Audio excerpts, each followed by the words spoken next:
Hola, me llamo María Martínez Utrilla, soy de la Falla San Ignacio de Loyola Jesús y María, del sector Botanic La Pechina, tengo 25 años y soy farmacéutica.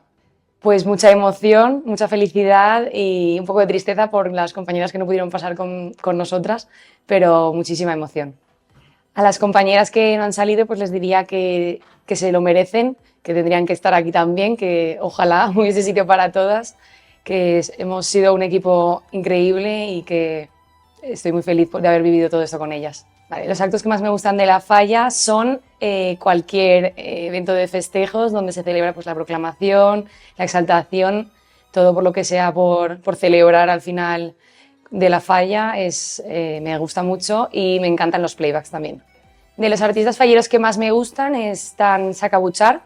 Me gustan mucho porque han apostado por Ingenio y la Gracia, de hecho este año se ha visto reflejado, además plantan en la agrupación también, en mi agrupación, y la verdad es que me gusta mucho que se apueste por el Ingenio y la Gracia, creo que es algo que hay que mantener y cada vez llevar más allá,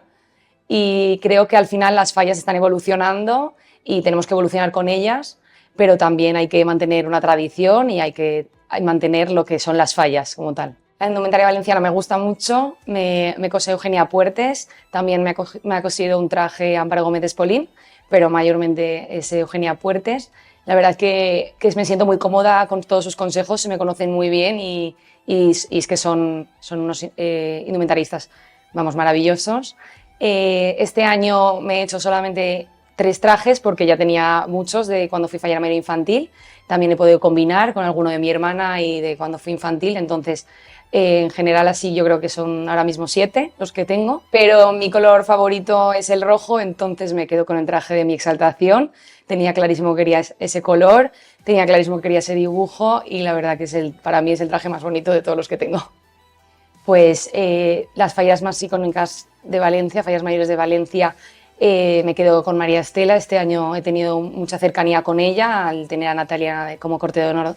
de María Estela, entonces he tenido mucha cercanía, creo que es una gran fallera mayor de Valencia y me gusta mucho cómo nos ha representado. Creo que una fallera mayor de Valencia tiene que tener eso, una cercanía, representar ese amor por las fallas y representárselo a la gente, que se transmita y sobre todo ser muy fallera. Yo creo que debería de ser la fallera mayor de Valencia porque soy una persona muy cercana, creo que mi amor por las fallas se nota, me encantaría poder conocer más allá de mi sector, de mi comisión y creo que podría aportar esa cercanía y ese amor que es necesario.